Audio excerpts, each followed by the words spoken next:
Alô, amigos, aqui estamos com mais um YouTube. E antes de mais nada, eu queria agradecer a vocês que estão dando apoio, estão fazendo o canal crescer, está tendo muito mais visualizações do que antes. E antes de mais nada e antes de tocarmos na questão, o tema é a soberania do Brasil e os traidores. Que vocês não se esqueçam de deixar o gostei, de compartilhar com seus amigos e os inimigos, de colocar um comentário. Vocês viram aqueles que colocaram comentários que eu estou respondendo, ainda não respondi a todos, que são muitos comentários, e principalmente, é aí que não mexeu muito, se inscrevam no canal, para que ele tenha mais força junto ao algoritmo. Há duas coisas que são importantes: o gostei e a inscrição no canal. Isso faz o canal deslanchar. Outra coisa, este aqui é o vídeo longo. Você sabe que eu colaboro eu sou jornalista, veterano, já fui correspondente em Paris e Genebra para a CBN, Globo, para o Estadão e outros jornais, e ainda estou na ativa colaborando com o Correio do Brasil, sendo correspondente do Observatório da Imprensa, da revista Será, vez ou outra do jornal Opinião, o Náufrago da Utopia, que é um blog, e daí para frente. Quem quiser pode ir no Observatório da Imprensa, se você tem um site, se você gostaria de republicar, você vai lá no Observatório da Imprensa, pega o que acabou de sair, saiu agora, e pode publicar, sem problema. Precisa colocar só o meu nome e identificação, dizendo que foi publicado no Observatório da Imprensa. E vamos lá. Outra coisa, bom, então eu estou dizendo, esse aqui é o longo. E tem o curta. No curta, eu procuro ser muito mais coloquial. Então, eu acho que eu vou fazer essa diferença. O longo, mais sério, o senhor Rui Martins. E no curta, alguma coisa mais solta. Aquele jornalista que já trabalhou no Pasquim. Eu fui colaborador do Pasquim, não muito tempo, mas tive muita matéria publicada no Pasquim. Então, aquela brincadeira tipo Charlie Hebdo na França, hein? Uma maneira diferente de tratar. Até na última eu tirei até o óculos, para marcar a diferença. Vamos ver se eu consigo ler. Então vamos lá. Que história que está acontecendo, né? No curta, eu até me referi ao Calabar. Né? Aqui eu não vou me referir, mas você se lembra daquela história do Calabar durante a invasão holandesa? Ele ficou do lado dos holandeses, mas naquela hora, é o que eu digo, naquela hora, o Brasil não era independente, nem existia. Havia o colonizador português, ele preferiu ficar do lado dos holandeses. Os holandeses perderam e botaram ele na forca em 1634. Não tem nada a ver com o que faz o Eduardo Bolsonaro, que está traindo o Brasil, que já é uma potência, que já é um grande país e que tem uma soberania a preservar. Não se pode fazer futrica contra o Brasil num outro país e pedir para o presidente do outro país querer intervir no STF. É uma loucura. O problema é que a extrema-direita brasileira, uma grande parte dos políticos estão apoiando. Eles estão do lado do Trump contra o Lula. Não é bem assim. Eles estão do lado dos Estados Unidos contra o Brasil. E tem essa história de que os que estão mais perdendo com essa história do Eduardo e do Trump é o agronegócio, né? Então é realmente uma traição contra a economia brasileira e contra os próprios amigos. É um tiro contra. Mas vamos lá. Então vamos lá. Um grupo de 9 governadores se reuniu na casa do governador Ibanez Rocha. Você se lembra que no 8 de janeiro ele, né? Parece que, se não me engano, ele ficou até preso, né? Para discutir o tarifaço, sem se referirem às ações desenvolvidas junto ao governo Trump pelo deputado federal Eduardo Bolsonaro, e sem se reportarem às ameaças, chantagem e ingerência na soberania brasileira feitas pelo presidente Trump. Ele mandou uma carta praticamente ofendendo o nosso presidente, com o objetivo de forçar o Supremo Tribunal Federal a anular o processo por golpismo contra o ex-presidente Jair Bolsonaro e lhe conceder uma ampla anistia para poder disputar as próximas eleições presidenciais. Que é nada, hein? Ignorando o aspecto político do tarifaço aplicado ao Brasil, os governadores representados junto à imprensa pelo governador paulista estiveram uma reunião, entrevista à imprensa, tal, estavam ali, todos eles, e o vogal, o cara que falou por ele, foi o Tarcísio de Freitas. Eles se limitaram a criticar o presidente Lula por não ter ido a Washington negociar com Trump, como se não soubesse das tratativas feitas pelo vice-presidente Alckmin. Essa argumentação, também utilizada numa entrevista pelo governador mineiro Romeu Zema, foi considerada como o discurso de palanque, ou seja, discurso de propaganda eleitoral, com objetivo eleitoral pelo comentarista da Jovem Pan, na Jovem Pan. Eu fiz questão de colocar isso, da Jovem Pan. Cristiano Vilela, pois a presidenta, veja, já houve um caso, a presidenta suíça voou para Washington, depois da Suíça ter sido taxada em 39%, mas nada conseguiu e nem sequer foi recebida pelo presidente Trump, ou seja, ela passou, teve um vexame. Se o Lula fosse a Washington, não é o caso, porque houve interferência, houve ataque, não é o caso também da Suíça. A Suíça foi colocada em 39%, mas não houve ofensa, não houve ataque, não houve intervenção na soberania da Suíça. Mas no Brasil houve, então se o Lula fosse, seria ir de joelhos, e isso daí não se admite. Mas se ele fosse, digamos, se não fosse numa situação dessa, correria o risco de passar por um vexame também, porque o Trump é meio vocês sabem. No caso do Brasil, a situação se complica, pois as ameaças de Trump, ou de Trump, repercutidas pela própria Embaixada dos Estados Unidos em Brasília, mandou também ofensas ao presidente Lula. E a ingerência de tanto o que deve fazer o judiciário brasileiro, o cara tem o topete de dizer o que o Supremo Tribunal Federal Brasileiro vai fazer. Mas o que é isso? Ele manda na casa dele, mas não aqui.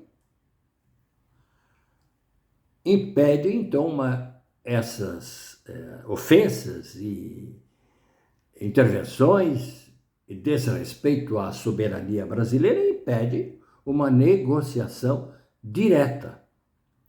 Muitos comentários na imprensa com as falas de Reinaldo Azevedo, por exemplo, no UOL, são pela defesa da soberania brasileira e contra uma intervenção norte-americana no judiciário brasileiro. É interessante acentuar que a direita tradicional, a direita democrática, republicana, uma grande parte, quase a totalidade, está também ofendida e defendendo o Lula contra essa intervenção do Trump. Só a extrema-direita bolsonarista que continua fazendo esse papel de traidores, né? Eu até cito Zema, Caiado, Tarcísio, traidores, os calabares modernos. Né? Mas, como eu disse, o calabar mesmo, talvez nem tenha sido traidor, mas eles são. Vão ter o nome marcado na história, nesse episódio, como traidores. Você admite que alguém recorra a um presidente estrangeiro e que esse presidente estrangeiro queira interferir nas decisões do Supremo Tribunal Federal. Isso é um absurdo. Diante dessa diferença de comportamento de cerca de uma dezena de governadores, entre eles 3 declaradamente candidatos à presidência, mas os caras são traidores e querem ser presidente do Brasil. Tarcísio, Zema e Caiado, eles não veem nenhuma ameaça. Estão tão vendidos que não percebem a ameaça à soberania brasileira nas exigências de Trump, ou não querem ver, são vassalos, que eles acham que é normal. Mesmo depois da invasão da França pelas tropas nazistas alemães, também havia políticos, naquela época, complacentes com Hitler. Então, tem essa comparação, a ponto de constituir um governo colaboracionista. Então, a França foi invadida pelos alemães nazistas do Hitler e houve os colaboracionistas, esses caras que não viam nada de mal, então se uniram aos alemães e formaram um governo colaboracionista que colaborava com os alemães. Esse governo durou 4 anos, de 1940 a 1944. E esse governo entreguista, colaboracionista, era chefiado pelo Marechal Pétain e tinha como primeiro-ministro Pierre Laval. Era o chamado regime de Vichy. Esses caras foram presos e depois processados. Esse regime de sujeição aos invasores alemães transformou as leis francesas, adaptando-as, quer dizer, incluindo nas leis francesas as exigências de Hitler, como o caso, por exemplo, de perseguição e caça aos judeus enviados aos campos de concentração e extermínio nazistas. Então, eles faziam também a caça aos judeus na França e mandavam para a Alemanha, que botava eles nos campos de concentração. Um plano antissemita de genocídio, o Holocausto.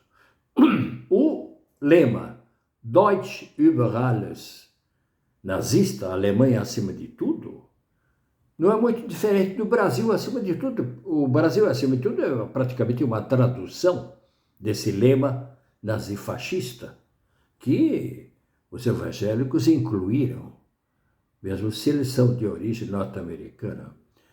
E a extrema-direita trumpista também tem, eles também têm o lema Make America Great Again. Faça os Estados Unidos maiores outra vez. E eles têm um chapeuzinho, um boné vermelho, que o Tarcísio de Freitas gostava de usar. Agora eu acho que parou porque está com medo de ser chamado de traidor, de sem vergonha, quinta coluna. Trump não é Hitler, mas é evidente que está assumindo atitudes despóticas, mesmo dentro dos Estados Unidos, interferindo no funcionamento da justiça e nas universidades, passando por cima dos direitos humanos, no tratamento e na expulsão dos imigrantes, convocando um reforço da Guarda Nacional em Washington como quem se prepara para aumentar seu poder discricionário e impedir resistências. Fala-se muito que Trump vai querer ter um terceiro mandato nos Estados Unidos, não existe isso. Mas ele não respeita lei nenhuma e é capaz de querer ter um terceiro mandato, talvez mesmo sem eleição, e ficar como presidente até morrer. O cara é ditador na cabeça. Não se falava na época em Hitler, ungido por Deus. Naquela época não havia essa história de teologia do domínio. Mas uma grande parte da igreja luterana alemã apoiava Hitler, como os evangélicos fazem hoje. E, ao contrário da teologia do domínio criada nos Estados Unidos pelos pentecostais, baseada naquela teoria do Deus guerreiro do Velho Testamento e jogando para fora a teologia da paz e amor do Jesus Cristo, quer dizer, no fundo, eles são velho-testamenteiros, né? Não são nem evangélicos. A extrema-direita religiosa hitlerista queria se desfazer da herança judaica, do cristianismo, por um Jesus que fosse ariano, raça pura. Isso é o hitlerismo. A igreja luterana anti-Hitler teve 2 mártires executados pelo governo nazista, Martin Niemöller e Dietrich Bonhoeffer. Eu escrevi sobre esses 2 heróis contra Hitler no Observatório da Imprensa. Quem tiver paciência vai lá pegar aquela lista de artigos publicados. Eu não me lembro quando exatamente, mas publiquei. Porque essa lembrança do regime colaboracionista de Vichy com os invasores nazistas dirigidos de 1940 a 1944 pelo Marechal Pétain e Laval, primeiro-ministro. Porque numa entrevista no UOL, ou ao UOL, e apesar da insistência dos 3 entrevistadores, o governador Ronaldo Caiado minimizou, ignorou, descartou, com um certo cinismo e hipocrisia, a evidência de que o tarifaço de Trump não é uma reação econômica, mas é uma ação política contra o Brasil. Ele tem o objetivo: anistiar Bolsonaro, quebrar o STF. O governador Caiado não mostrou nenhuma repulsa ou reação aos ataques do presidente Trump à soberania brasileira e à intromissão do presidente norte-americano no funcionamento do judiciário brasileiro, mas criticou a reação nacionalista do presidente Lula, como se o Brasil devesse se sujeitar e cumprir as exigências de Trump. Lula deveria ter ido a Washington negociar com Trump. É isso? Então, até onde vai? Ele teria que ir ido a Washington negociar até onde vai a soberania brasileira com o Trump, depois de ofendido?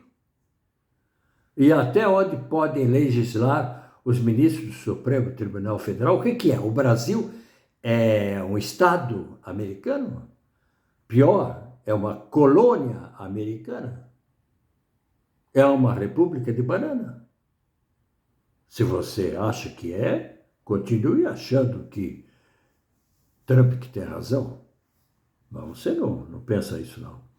Caiado, assim como Zema e Tarcísio, aceita como normal para o Brasil um tratamento de colônia ou de um país sujeito às leis e pressões autocráticas de um autoritário presidente estrangeiro, do ditador, desvinculadas dos organismos internacionais de regulação do comércio exterior e das taxas aduaneiras.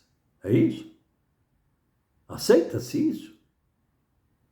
O Brasil deve fazer isso? Deve se sujeitar a isso?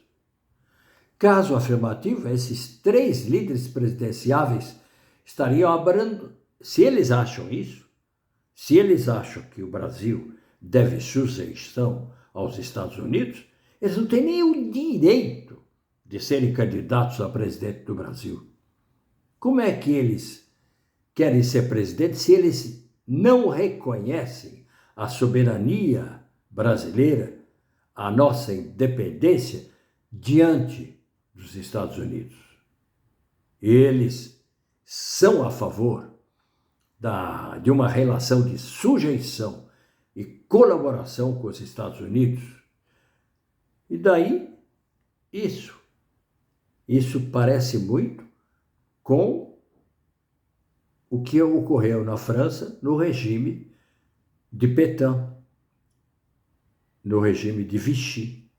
Ou seja, os franceses naquela época se sujeitaram, mas não todos, porque tem o general de Gaulle lá que estava lutando, e tinha a resistência, que estava lutando contra os alemães e que depois se uniram com as tropas aliadas para expulsar os alemães. Mas se eles acham que é assim, eles não têm sequer o direito de serem candidatos a presidente, candidatos pensando que o Brasil é colônia dos Estados Unidos. Sai para lá. Alguma coisa estranha nas últimas críticas do governo Trump ao Brasil, focadas no desrespeito aos direitos humanos e violências policiais, foi noticiado nesses últimos dias, né? Então, os Estados Unidos criticaram também o Brasil com relação a direitos humanos. Agora, não passaram despercebidas as denúncias às violências cometidas pela polícia de Guilherme Derrite, o secretário de confiança do governador Tarcísio de Freitas, que já cometeu muitas atrocidades. Como os articuladores e fornecedores de informações ao ministro Marco Rubio, lá dos Estados Unidos, e ao presidente Trump, nos Estados Unidos, contra o governo brasileiro, são o neto do ditador Figueiredo, o Paulo Figueiredo, e o filho do Bolsonaro, o Eduardo Bolsonaro, autocandidato à sucessão de Lula e preferido pelo pai, fica a suspeita de que essas informações dadas por Eduardo e por Paulo ao Trump sobre atos contra as relações humanas, contra os direitos humanos no Brasil, tenham sido destinadas a inviabilizar junto a Trump uma candidatura nas próximas eleições do governador Tarcísio de Freitas, que seria responsável indireto por esses descumprimentos e por essas violações dos direitos humanos em São Paulo. Ou seja, o Eduardo traiu o Brasil e está traindo o Lula, além de ter traído o agronegócio. O rapaz é perigoso. Agora, ele tem um outro, ele disse que a coisa vai longe. Será que o Eduardo Bolsonaro acredita que o Trump vai fazer uma intervenção militar no Brasil? Mesmo se o Trump se chama Donald, o pato, vocês acham que ele vai fazer uma pataquada dessas? Acho que não, né? Não se esqueça, outra vez esqueci de pedir. Não se esqueça de deixar o gostei, compartilhar, deixar um comentário e, importante, de se inscrever no canal. Até a próxima. Tchau.